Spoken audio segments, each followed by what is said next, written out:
L'histoire du Maroc et des 4 agents de la DGSE au Burkina Faso est tout simplement incroyable. En 2023, 4 agents de la DGSE débarquent au Burkina Faso sans visa diplomatique.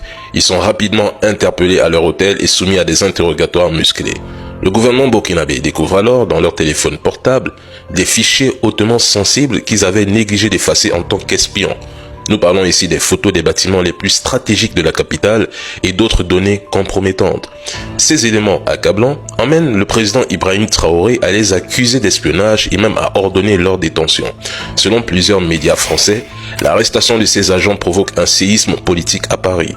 La colère est telle que le président Emmanuel Macron décide de limoger Bernard Emile, le patron de la DGSE, et de le remplacer par Nicolas Lernet, alors directeur général de la sécurité intérieure et ancien sous-préfet. Mais pourquoi sacrifier le chef de la DGSE pour une opération ratée?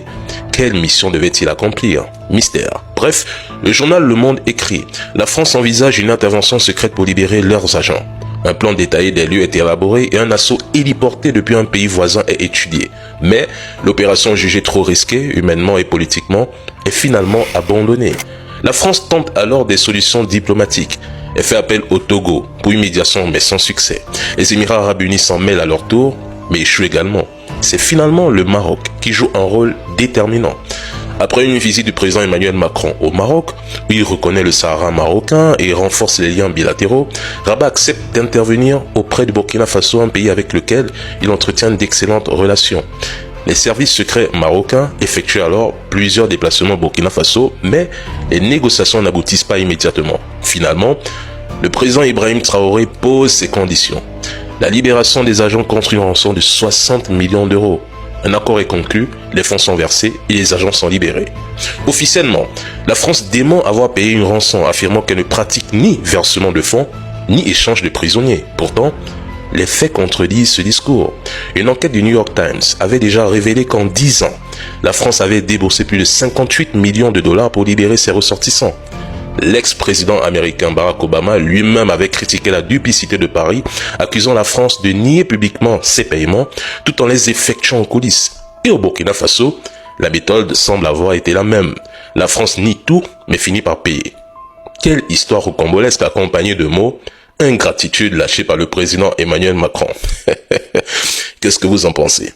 Bonjour la famille, j'espère que vous allez tous bien.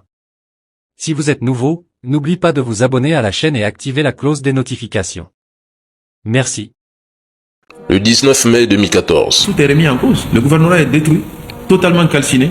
Les agents du gouvernorat sont pris en otage s'ils n'ont pas été assassinés comme je l'ai dit tantôt. Donc il y a du désordre. Mais soyez sûrs que cela ne va pas durer, puisque nous sommes en train de nous organiser sur le plan militaire et sécuritaire pour asseoir la souveraineté de l'État malien sur Kidal, si nécessaire par la force. La véritable menace sous-jacente à la crise malienne, c'est la menace terroriste. Les groupes armés ayant des motivations politiques sont plus ou moins associés au processus de paix. Eh bien, comment passe-t-on d'une position affirmant qu'il faut éliminer les terreaux, refuser tout dialogue avec eux et employer toute la force nécessaire pour asseoir l'autorité malienne sur Kidal et l'ensemble du nord du pays, à une posture où l'on prône désormais le dialogue avec ces mêmes groupes terreaux? Avant l'arrivée d'Assimi Goïta, il affirmait avoir l'impression que le gouvernement était pris en otage. Il critiquait l'opération Barkhane et estimait nécessaire de distinguer, dans le cadre de l'accord d'Alger, les groupes armés terreaux de ceux ayant des revendications politiques. Mais aujourd'hui, le discours change, ce sont des rebelles. On n'a pas des élections de démocratie, de dialogue avec ceux qui éliminent des Maliens au quotidien. C'est quand même incroyable. Les politiciens